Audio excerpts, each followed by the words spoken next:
Caros amigos do mundo do rapé, estava tomando aqui uma pitada do nosso rapé estilo SP, que é um rapé conhecido como inglês, né? Que está disponível lá no nosso site. E também, para quem não conhece, no nosso site nós temos uma área exclusiva de conteúdo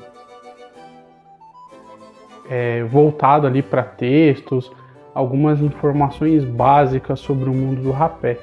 Então, se você não conhece ainda o nosso site, ou conhece o nosso site e não conhece essa área, tá aí para vocês conhecerem. O vídeo de hoje eu vou falar sobre um tema que é muito polêmico. Eu recebo aqui no canal diversos comentários, tanto de pessoas que têm dúvida em relação a isso, como de pessoas que aparecem para nos atacar. Pois bem, o tema vocês já viram qual que é. E é justamente sobre a questão do rapé indígena, que é um rapé hoje muito conhecido, né? Ele é comercializado em tabacarias, é comercializado em vários lugares. E do outro lado nós temos aquilo que nós aqui da Rapé Império do Brasil cunhamos esse termo chamado rapé clássico, né? E isso causa bastante dúvida e bastante discussão. Eu não vou me atrever aqui a falar de algo que não é minha especialidade, né? Então eu não quero definir para vocês o que é diretamente o rapé indígena, como que ele é feito hoje, mas peço para todos vocês que assistem esse vídeo terem o coração e a mente aberta, porque nós precisamos pôr um ponto final e pontuar algumas questões desses dois mundos. Primeiro, o termo rapé, que aparece tanto para o rapé clássico, né, esse rapé que nós produzimos, como para o rapé indígena, ele já é um termo que fica bastante dúbio nessa história, porque rapé não é um termo indígena, ao contrário do que muitas pessoas acreditam. O rapé, ele vem, o termo em si, vem da França. Por quê? Porque foi justamente depois que Cristóvão Colombo veio para as Américas, viu os nativos aqui utilizando o pó do tabaco para ser aspirado, fumado e de tantas outras formas, e ter levado isso para a Europa, para a Espanha. Na França, esse pó vai chegar na Catarina de Médici, né? E ela vai ser uma das grandes responsáveis pela popularização desse pó de tabaco, né? Que foi chamado de rapé, que é uma derivação do verbo francês raspar. Então, a origem da palavra rapé não tem absolutamente nada a ver, no seu radical, com termos indígenas, né? Nós temos que lembrar que aqui no Brasil existiam diversas línguas indígenas, diversos dialetos. E as pessoas que procuram rapé indígena, né, fazem essa confusão, sem saber que nem o termo rapé é indígena. Então a gente já encontra uma das primeiras dificuldades de conversar com essas pessoas, né? Obviamente que tudo aquilo que passou pelo esse processo histórico chamado descobrimento, assim colocado para que todos entendam, foram levados para a Europa, e isso lá foi ou aprimorado ou utilizado, e dentro da cultura isso foi ganhando espaço. Não só o tabaco passou por isso, mas, por exemplo, um exemplo clássico é o milho. A polenta italiana não é uma comida indígena, né? Ela existe talvez lá antes, e é um exemplo que eu dou muito para colocar essa questão. Ela existe, dizem que existe ali a polenta de aveia, de outros grãos que eram feitas, mas a polenta tradicional como nós conhecemos, ela só passa a existir a partir do momento que os exploradores que vêm para a América levam o milho para a Europa. E o milho, ele passa a ser também cultivado, né, na Europa, né? Então nós temos aqui uma certa mistura de culturas que vai gerar aquilo que na Itália é conhecido como polenta, que está lá, se eu não me engano, desde o século XVI, essa receita vai ser desenvolvida e todo mundo come aquilo como se fosse polenta. Ninguém se preocupa, ninguém questiona se o milho é de origem indígena, se essa comida era uma comida sagrada, pelo aquilo que os historiadores colocam. Aqui os índios comiam algo parecido, né, os povos nativos, algo parecido com angu, se eu não me engano, que era uma receita próxima da polenta. Então o mesmo processo acontece com o tabaco. O tabaco é levado para a Europa, né? Ele não é utilizado somente da mesma forma que os índios utilizavam aqui. Essas receitas envolvendo tabaco, seja charutos, seja cigarros, seja o próprio rapé, isso vai ser desenvolvido, vai ser aumentado, as receitas vão se mudar, vão passar para outros tipos de uso. Então, assim, o que é preciso deixar claro com esse vídeo? Assim, alguns pontos referentes ao que o rapé clássico não é, né? Porque, como eu disse, eu não vou me aventurar aqui e falar de algo que eu não sou especialista, que eu não sou produtor, que é o rapé indígena. Então vamos lá, alguns pontos para deixar bem claro. O rapé clássico, né, que é essa receita europeia, que é esse rapé perfumado, mais agradável, ele não tem a sua formulação ritualística. Ou seja, esse rapé ele não está ligado com algo religioso, ele não está ligado com algo sagrado. A matéria-prima que é utilizado, sim, é o pó do tabaco, mas o rapé não tem só pó de tabaco.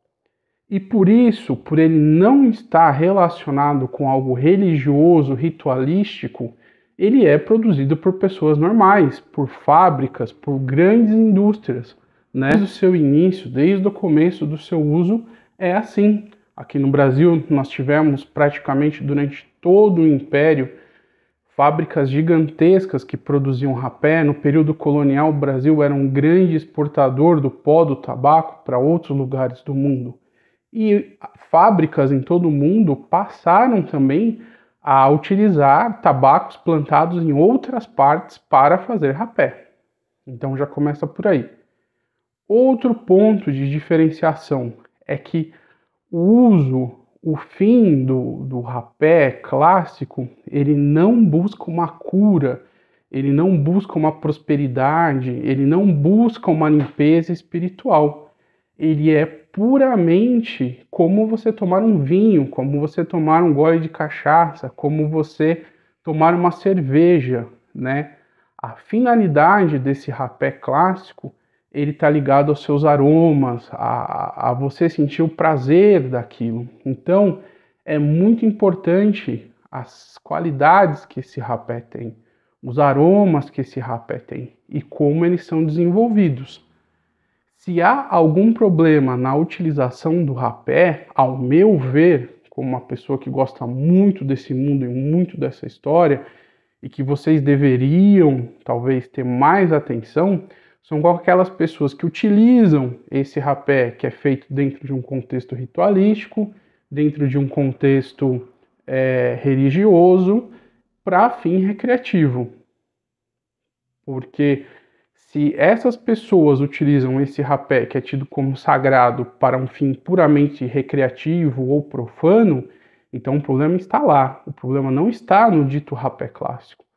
Veja, existe um hiato entre um e outro de 500 anos, entre aquilo que nós chamamos de rapé indígena hoje e o rapé na forma clássica. O rapé na forma clássica foi produzido durante 500 anos.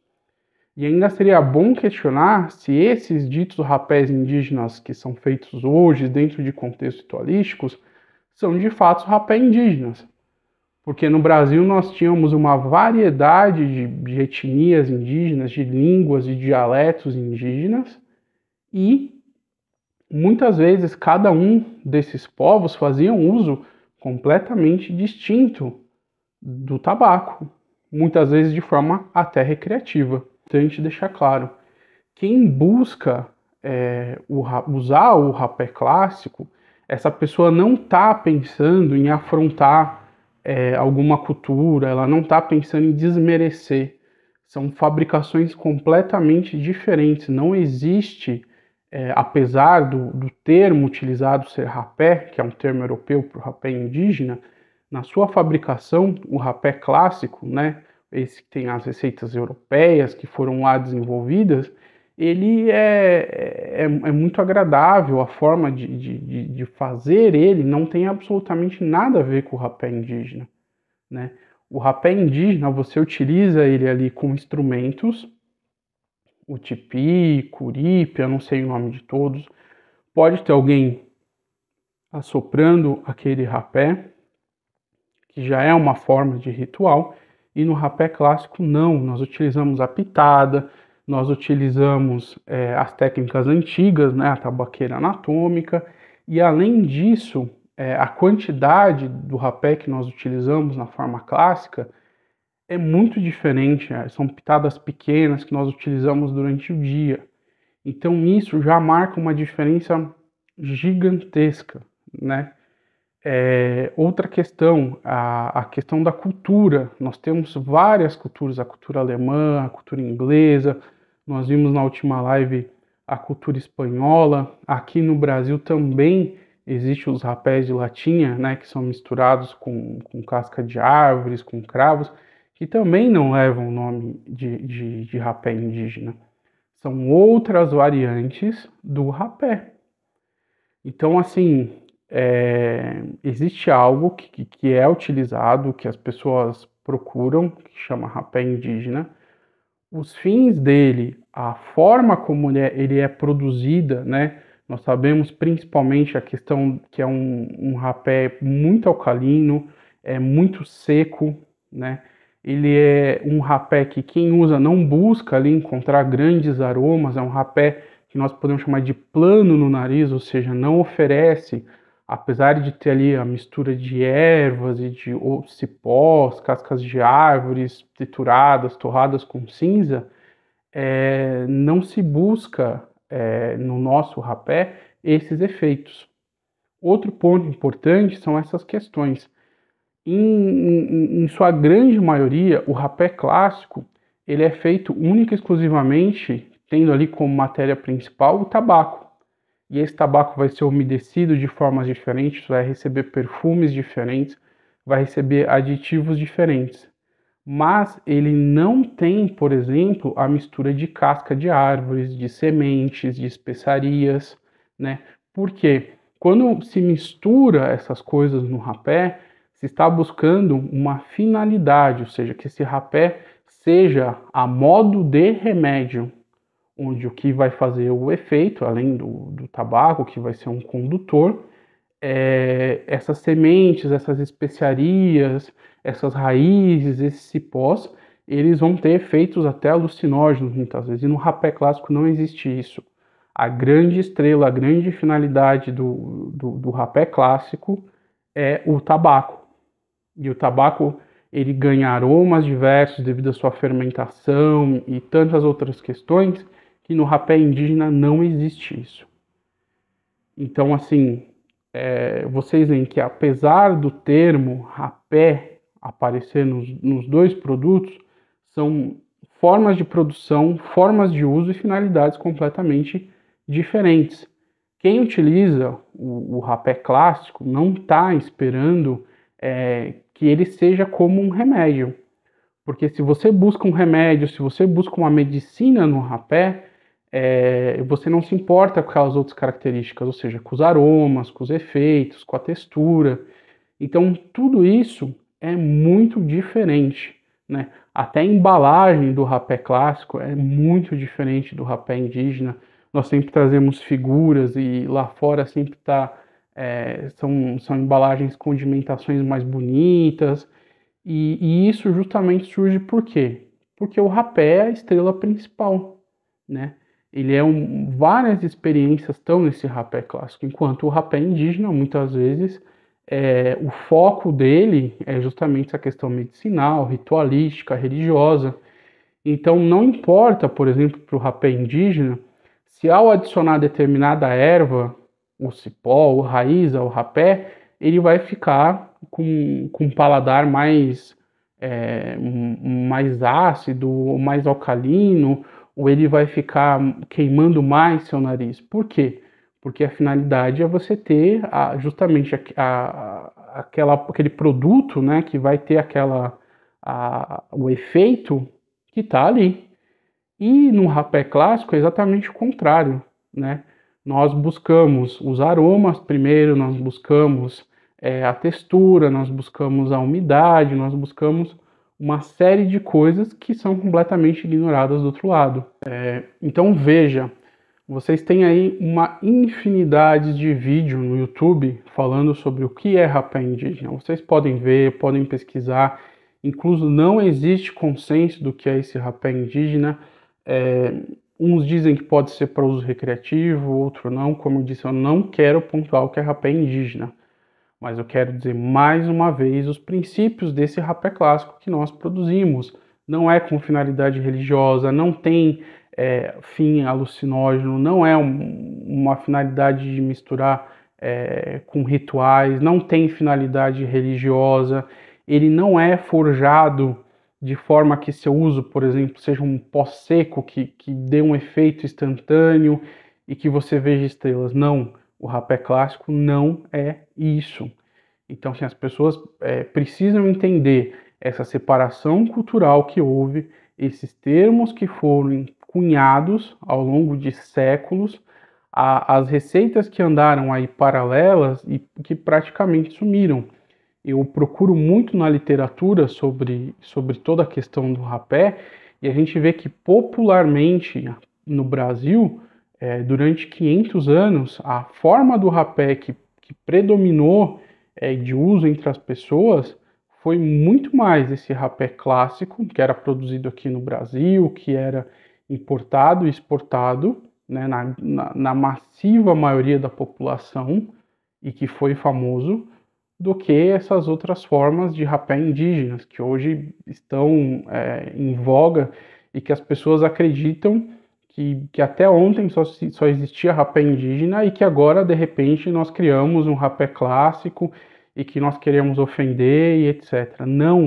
Não passa por isso. Porque, como eu disse, a forma de fazer o rapé clássico não passa por nada religioso. Nós não podemos atribuir ao milho, à polenta, que a polenta seja sagrada, porque é feito de milho e quem produzia o milho eram os indígenas. Isso ofende a lógica das pessoas. Então eu peço para as pessoas terem um pouco de cuidado em refletir um pouco sobre a história que está por trás de tudo isso, refletir um pouco sobre essas matizes diferentes, até os adjetivos que são utilizados, a forma de uso, né? Será que o homem branco que utiliza rapé do homem indígena poderia estar utilizando também? Quem que é a pessoa que vai ter lugar de fala para vir criticar o uso do rapé clássico? Tem que ser um nativo do Brasil, indígena, que vai vir aqui, que vai falar. Então tudo isso é muito complicado. Veja, são produtos diferentes, culturas diferentes.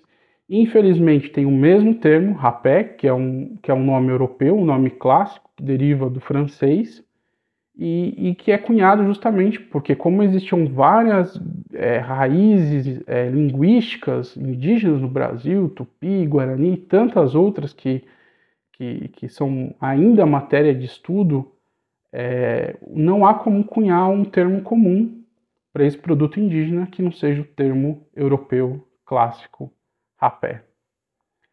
Então fica aqui essa reflexão, espero que ajude também as pessoas que querem conhecer o rapé clássico, o rapé Império do Brasil, entender que o nosso rapé não tem nada de pagelança, não tem nada de religioso, não tem nada de alucinógeno, ele não é feito com nenhuma dessas matrizes e que você pode desfrutar do seu rapé tranquilamente, que ele segue justamente processos que visam o bom uso, ser um prazer, ser uma forma de recreação, ser um instrumento para muitas pessoas deixarem de fumar, dada a sua facilidade de uso, dado a saciedade de nicotina que você consegue em poucas pitadas. É isso aí, pessoal. Espero que tenham gostado do vídeo de hoje. Vou tomar aqui mais uma pitadinha do meu rapé Princesa, que é um rapé estilo SP, que é um estilo de rapé que mistura bastante, que vem da Europa, da América, passa pela Espanha, da Espanha vai para a Inglaterra e a Inglaterra desenvolve esse rapé perfumado, claro, delicioso, que utiliza na sua base aromas da Itália. Então vocês veem assim que tudo é o resultado que nós temos aqui é a influência de muitas culturas e de muitas pessoas. Até o próximo vídeo aqui no nosso canal Rapé Império do Brasil e boas pitadas para todos vocês.